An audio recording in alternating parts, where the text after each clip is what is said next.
और बिना शारीरिक गुरु के, बिना देह गुरु के हम उस परम तत्व के ज्ञान को प्राप्त नहीं कर सकते। तो हमारे जीवन में जितना महत्व परमात्मा का है, उतना ही महत्व हमारे जीवन में गुरु का है। इसीलिए आप लोगों ने सुना होगा, कहीं कहीं कह दिया जाता है कि गुरु और परमात्मा में कोई भेद नहीं है। गुरु और परमात्मा दोनों एक ही हैं, ऐसा कह दिया जाता है। तो असल में प्रेमी सज्जनों, जानना हमें यह है कि गुरु के द्वारा बताए हुए मार्ग पर चल करके ही हम परमात्मा को प्राप्त कर सकते हैं। इसलिए कहा कि गुरु और परमात्मा एक ही हैं, लेकिन गुरु परमात्मा नहीं है। जो शरीर देह में गुरु है वो परमात्मा नहीं है, परमात्मा को प्राप्त करने का एक माध्यम है। समझ रहे हैं ना? ये जो देह गुरु हैं वो परमात्मा को प्राप्त करने के एक माध्यम है। आपने देखा होगा जिस प्रकार से शादी विवाह कराते हैं ना आपस में, लड़का और लड़की के बीच में एक बिचौलिया होता है। जब बिचौलिया शादी तय हो जाती है, लड़का लड़की की शादी हो जाती है, तो बिचौलिया का काम खत्म हो जाता है। ठीक इसी प्रकार से आप में और गुरु में और परमात्मा में एक गुरु जो है बिचौलिया का काम करते हैं। क्या करते हैं? जीव को परमात्मा से मिला देते हैं, वो रास्ता बता देते हैं। जब वो दोनों एक हो जाते हैं तो फिर इनका काम खत्म हो जाता है। क्यों? क्योंकि बूंद में सिंधु में बूंद समा जाती है। समझ रहे हैं ना? तो इसीलिए, लेकिन गुरु भी वही पावर है, बिना गुरु के हम परमात्मा को नहीं जान सकते। अब जब बिना गुरु के ज्ञान के हम परमात्मा को जान ही नहीं सकते, तो इसलिए उनको कहा कि गुरु और परमात्मा एक है। अभी भैया जी ने कहा, सब धरती कागज करूं लेखनी सब बन राय, और सात समुद्र की मश करूं गुरु ने लिखा है। तो क्या कभी हमने इस वाणी पर विचार किया? इस बात को हमें समझना पड़ेगा। तो बच्चों को डांटो जरा, ये बच्चे शांत रहो। तो इसलिए हमें इस बात को समझना पड़ेगा कि सब धरती कागज करूं। अगर ये संपूर्ण पृथ्वी की अगर कागज बना लिया जाए धरती का, और जितने भी संसार में वन हैं उनकी लकड़ियों की कलम बना दी जाए और समुद्रों की शाही बना दी जाए, तो गुरु के गुण लिखे नहीं जाएंगे। अब कैसे गुण होंगे गुरु के? क्योंकि गुरु के गुण क्यों नहीं लिखे जाते? आपने देखा, आरती देखी होगी, यहाँ पर लिखी हुई है का कहा अगैव, है ना? यानी कि जो गुरु है, जो परमात्मा है, उसके बारे में लिखना और कहना बड़ा कठिन है। लिखना और कहना बड़ा कठिन है। का कहा अगैव, उसकी कोई गैब नहीं, उसे क्या कहा जाए और उसको कैसे लिखा जाए, क्योंकि वो लिखने का विषय नहीं है। अगर लिखने का विषय होता तो लिख दिया जाता।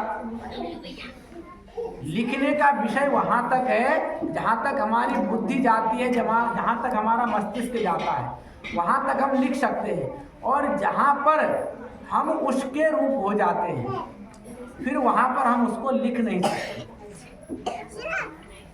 कई बार उदाहरण दिया जाता है, कोई व्यक्ति कहे कि भाई मीठा कैसा है, समझाया जाता है ना।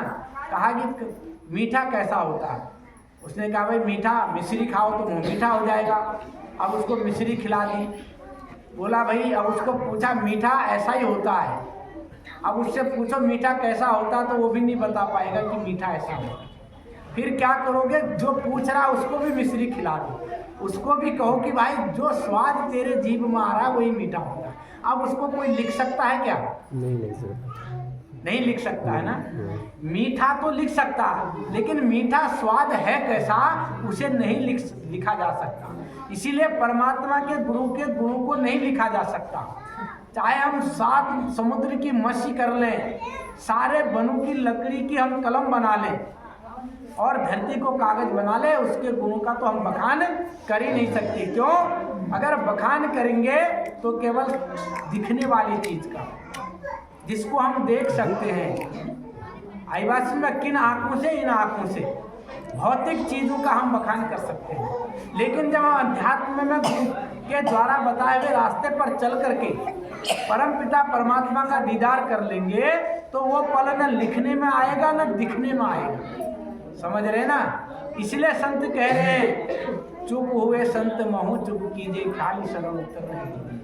जब हमारे अंदर ऐसी स्थिति प्राप्त हो जाती है तो हम वहाँ मौन हो जाते हैं। इन लोगों को भी कतई अकल नहीं है बाहर वालों की।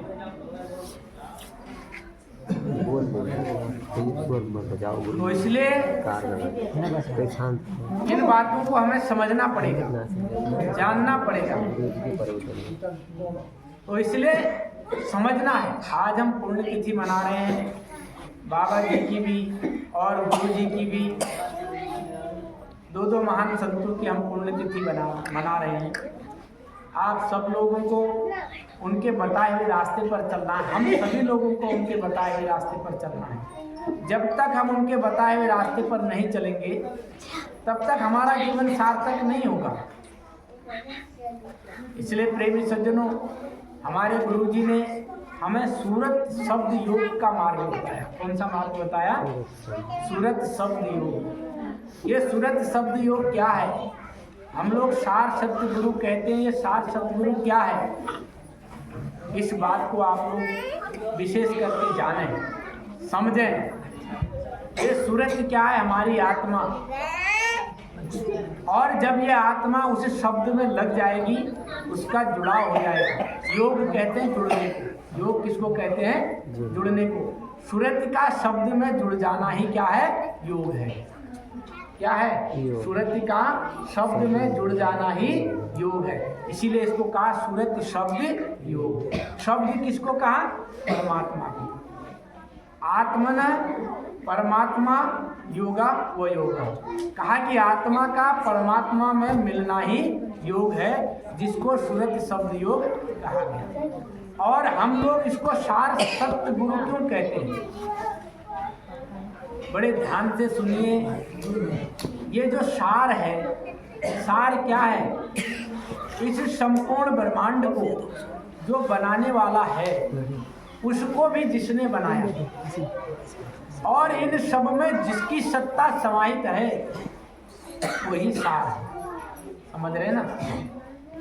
इस ब्रह्मांड को किसने बनाया? परमात्मा ने नहीं बनाया। किसने बनाया?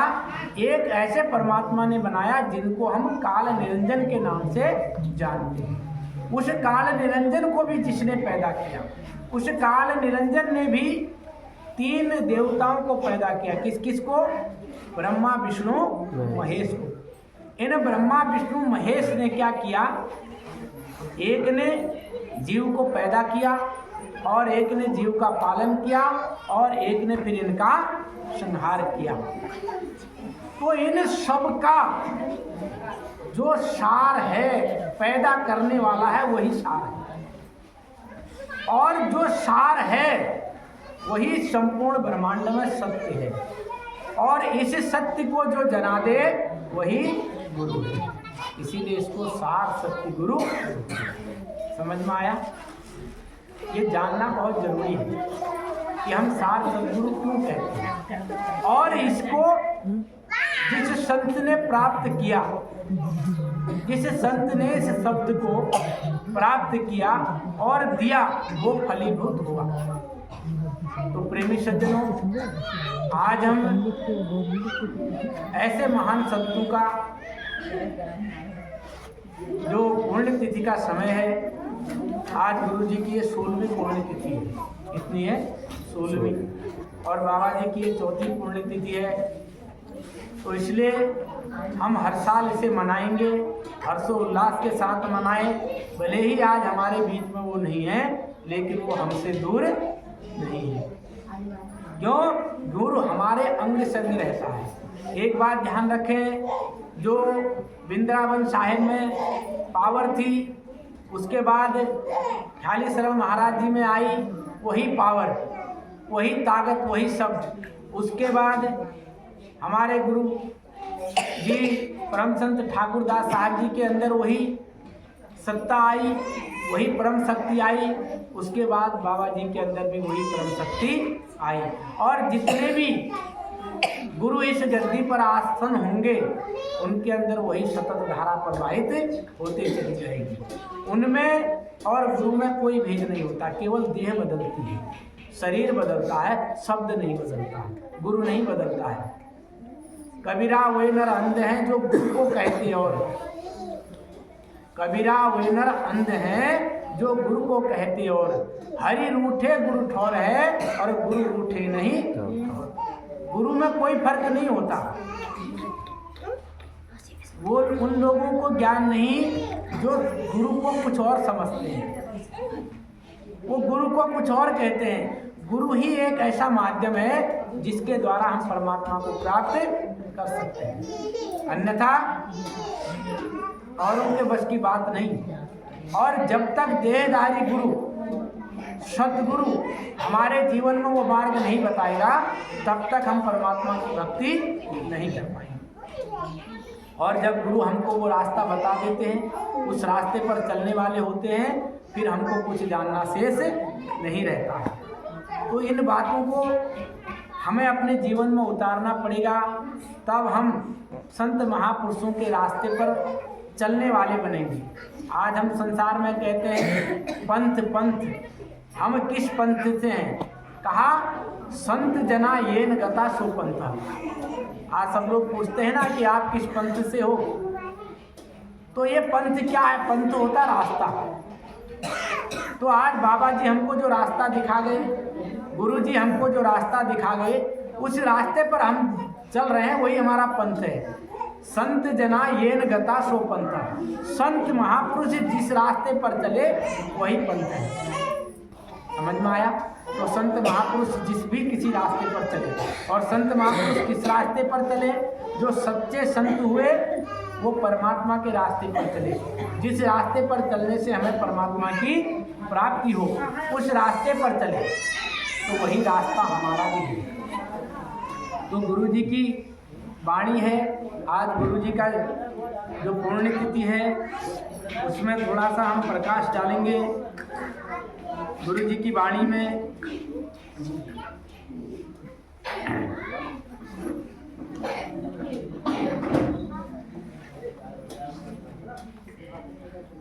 गुरु जी ने हमेशा भजन सुमिरन के लिए बड़ा जोर दिया और हमेशा जीवों को चिताते हुए कहते रहे।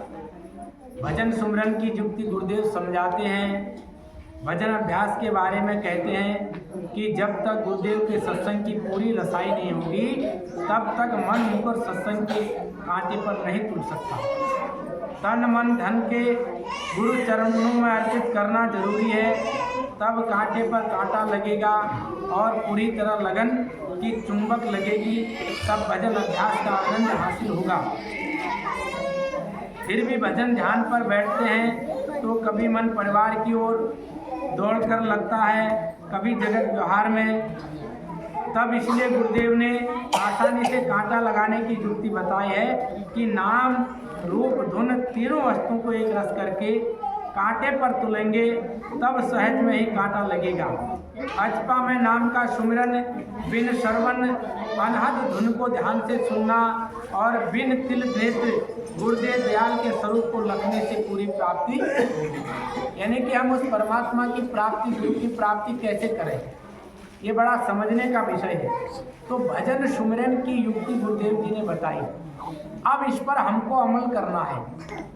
संत महापुरुष अपना प्रैक्टिकल, अपना अनुभव लिख करके जाते हैं और उसको हमने अपने जीवन में उतारना होता है। तो भजन अभ्यास के बारे में कहा, जब तक गुरुदेव के सत्संग की पूरी रसाई नहीं होगी, जब तक हम सत्संग को पूरे ध्यान से सुनेंगे नहीं और गुरु के वचन पर हम चलेंगे नहीं, तब तक वास्तव में हम सत्संग पर नहीं टिक पाएंगे। सत्संग को सुनने के लिए, सत्संग को समझने के लिए हमें क्या करना पड़ता है? गुरु जो सत्संग दे रहे हैं, गुरुदेव जी के मुखारबिंद जो शब्द सुन रहे हैं हम, उनको अपने जीवन में हमने अमल करना है। ऐसा नहीं कि एक कान से सुना और दूसरे कान से निकाल दिया। नहीं, उसको अपने जीवन में अमल करना है। जब हम उसको अपने जीवन में अमल करेंगे तब हम सत्संग की रसाई कर पाएंगे, तब हमको सत्संग का रस प्राप्त होगा। आगे लिख रहे हैं, तन मन धन गुरु के चरणों में अर्पित करना जरूरी है। गुरु को हम क्या अर्पण करें? तन मन और धन। जब तक हम गुरु के चरणों में ये तीनों चीज अर्पण नहीं करेंगे तब तक हमारा जीवन का कल्याण नहीं होगा। अब तन अर्पण कैसे करें? तन को अर्पण हम कैसे करें? आज गुरु जी की पुण्यतिथि है, सत्संग चल रहा है, सेवा चल रहा है, सेवा कार्य हो रहा है। इस शरीर के द्वारा हम सेवा कार्य में डट जाएं, सेवा कार्य को करें। देखिए प्रेमी सज्जनों, सत्संग की प्राप्ति करने के लिए सेवा का सबसे पहले बहुत होना जरूरी है। सेवा को आप लोग समझा करें, क्योंकि हम जितनी सेवा करेंगे उतने कर्म हमारे कटते चले जाएंगे। चाहे वो तन की सेवा हो, चाहे मन से सेवा हो, चाहे वो धन से सेवा हो। जब तक हम जीवन में सेवा का भाव अपने जीवन में नहीं लाएंगे तब तक हमारे जीवन में परिवर्तन नहीं आएगा। और सेवा का भाव कब आएगा? जब हमारे अंदर गुरु के प्रति प्रेम होगा। क्यों? सेवा कौन करना चाहता है? आपने देखा होगा, सेवा के लिए लोग तरसते हैं कि हमें ये सेवा करने को मिल जाए, हम किस प्रकार से सेवा करें। लेकिन हम अपने जीवन में सेवा कितनी कर रहे हैं, ये लोग आप अपने अंदर मनन करें कि हम सेवा कितनी कर रहे हैं। सेवा के लिए कभी भी पैर पीछे मत खींचो। क्यों? न जाने किस समय कौन सी घड़ी हमारे जीवन को परिवर्तन कर दे, कौन सी सेवा हमारे आत्मा को परमात्मा से जोड़ दे, कौन से कर्म हमारे किस सेवा से कट जाए, कोई नहीं जानता। इसलिए सत्संग में आते हैं, यहाँ जो भी कार्य होता है सत्संग सेवा का, तो बिल्कुल किसी का आसरा ना देखें। ये ना समझे कि भला बहन सेवा नहीं कर रही है तो मैं क्यों करूं। नहीं, कोई करे या ना करे, उस सेवा को आप तुरंत पकड़ करके करने लगे, कोई कमी नहीं रहेगी। इसी प्रकार से मन की सेवा, इस मन से परमात्मा के गुणों का गुणगान करते रहें, इस जिह्वा से लोगों को सत्संग सुनाएं, लोगों को सत्संग के बारे में बताएं, इस मन से उसका सिमरण करें। ये मन की सेवा हो। धन की सेवा, कहा कि जो भी आप कमाते हैं उसका 10वां हिस्सा गुरु को समर्पण करें। उस समर्पण करने से इस आश्रम पर, सत्संग पर जो भी खर्च होता है सत्संग में, वो सेवा आप सबकी लगती है, आपके कर्म बंधन कटते हैं। तो कितना भाग्य है हमारा। तो इसलिए गुरु जी ने कहा कि तन मन धन गुरु के चरणों में अर्पण करना जरूरी है, तब कांटे पर कांटा लगेगा, पूरी तरह लगन की चुंबक लगेगी। जब हम तन मन धन गुरु के चरणों में अर्पण करेंगे तब कांटे से कांटा लगेगा, यानी कि हमारे मन का ठहराव होगा, तब हमारा मन उस परमात्मा की भक्ति में लगेगा। जब हम ऐसा करने वाले हो जाते हैं, गुरु के बताए हुए रास्ते पर चलने वाले हो जाते हैं, तब हमारा गुरु जी का पुण्यतिथि मनाना भी सफल है, उनका जन्मदिन भी मनाना सफल है, उनके रास्ते पर चलना भी हमारा सफल है। और जब तक हमारे अंदर ये गति नहीं आती तो माफ करना, अभी हमारे अंदर कमियां हैं। आगे लिख रहे हैं,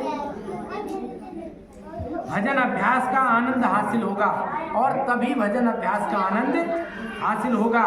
फिर भी भजन ध्यान पर बैठते हैं, इतना करने के बाद भी गुरुदेव जी बता रहे हैं, इतना करने के बाद भी क्या है कि जब हम भजन अभ्यास पर बैठते हैं तो हमारा मन कभी परिवार की ओर और कभी कहीं की ओर दौड़ लगाता है।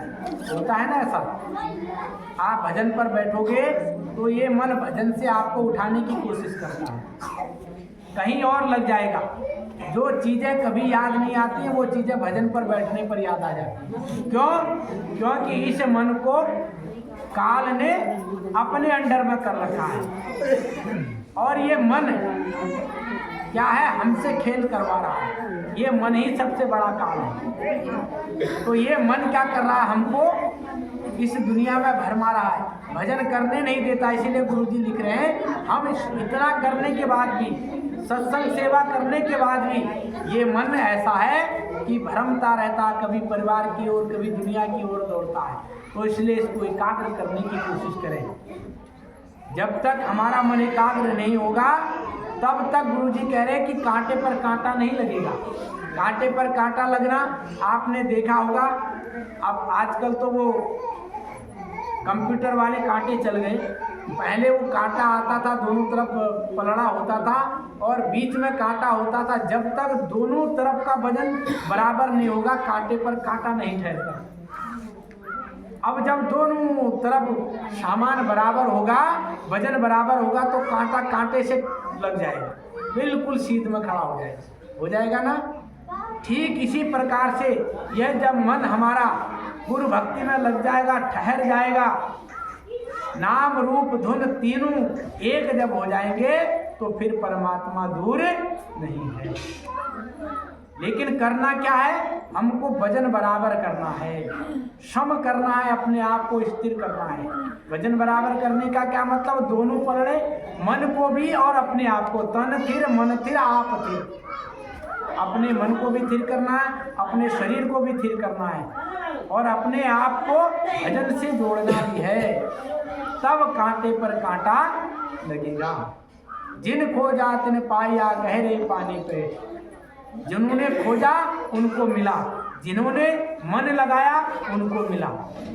तो हम भी मन लगाएं, हम भी भजन अभ्यास में समय दें। और भजन अभ्यास में जब तक हम समय नहीं देंगे प्रेमी सज्जनों, तब तक हमारा कुछ भी होने वाला नहीं है।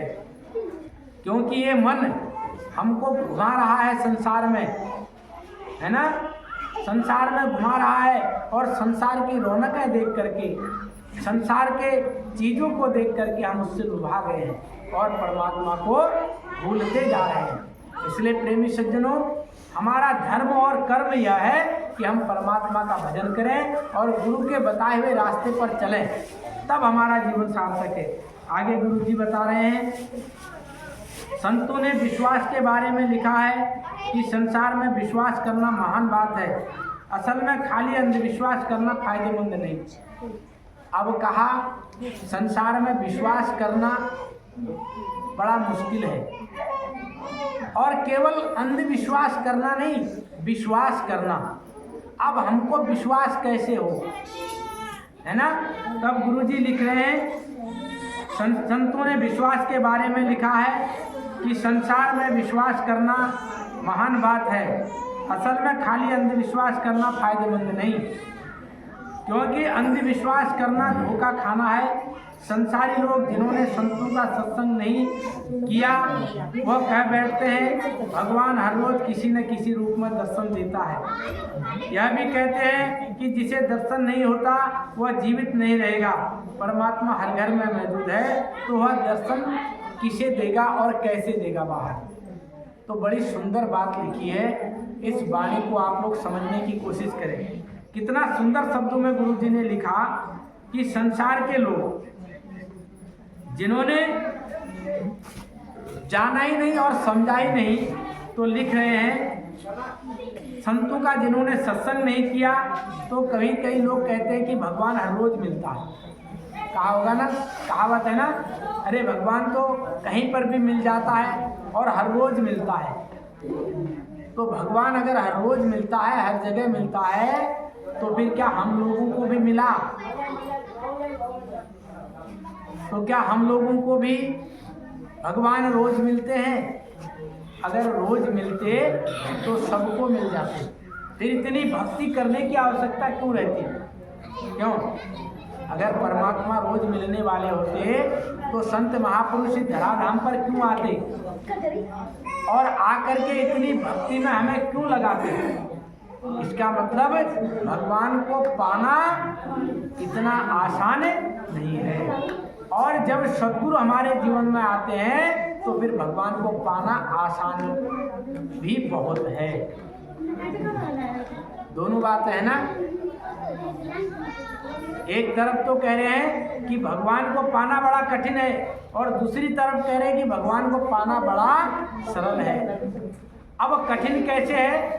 जब तक हम इसी धुन में लगे रहेंगे कि परमात्मा रोज मिलता है और हम परमात्मा हर जगह मौजूद है और देखा नहीं केवल कहावतों में उलझे रहे, तो परमात्मा का मिलना बहुत कठिन है। और जब परमात्मा को पाने के लिए हमारा मन लालियत हो जाएगा, हम गुरु के बताए हुए रास्ते पर चलेंगे और हम त्याग की भावना हमारे अंदर आ जाएगी, प्रेम की भावना हमारे अंदर आ जाएगी, तो कहा फिर परमात्मा का पाना कठिन नहीं है, बड़ा सरल है, सहज है। तो गुरुदेव कह रहे हैं कि परमात्मा ऐसा नहीं कि वो हर जगह दर्शन आपको दे देगा, परमात्मा तो हर घर में मौजूद है, तो बाहर किसे दर्शन दे सकता है? यही अंधविश्वास का। जो परमात्मा है वो तो हर घर में मौजूद है, हर घर में, यानी कि हर जीव के अंदर परमात्मा की वो सतत धारा प्रवाहित हो रही है, बस हम उसको प्राप्त नहीं कर पा रहे हैं। उसको प्राप्त करने के लिए हमें सद्गुरु की आवश्यकता होती है। गुरु हमारे जीवन में आते हैं तब हम उस परमात्मा की भक्ति कर पाते हैं, अन्यथा प्रेमी सज्जनों हम उस परमात्मा की भक्ति जीवन भर नहीं कर पाएंगे। इसलिए अपने अंदर हमें विरह और वैराग पैदा करना पड़ेगा, परमात्मा की भक्ति के लिए ललक पैदा करनी पड़ेगी, अपने आप को सम करना पड़ेगा। और भक्ति करने के लिए क्या करना पड़ता है? हृदय बड़ा साफ करना पड़ता है। और जो परमात्मा के अधीन हो जाते हैं फिर उसका कुछ नहीं बिगड़ता। आपने देखा होगा, रामायण सुनी ना सभी लोगों ने, रामायण में रावण का जो लंका थी सब जल गई, पूरी लंका जल गई, रावण के कुल में कोई बचा नहीं। कौन बचा? केवल विभीषण बचा। क्यों? क्योंकि वो परमात्मा की तरफ हो गए। किसकी तरफ हो गए? परमात्मा की तरफ हो गए। अपने गुरु की बात उन्होंने मान ली। और जब हम परमात्मा की ओर हो जाते हैं हमारा कुछ भी बाल बांका नहीं होता, बस हमारे अंदर उसके प्रति विश्वास हो, उनके प्रति लगन हो, तब हमारा जीवन सार्थक है। वरना विभीषण भी नहीं बचते अगर वो परमात्मा की ओर नहीं होते। और जो परमात्मा की तरफ होता है प्रेमी सज्जनों,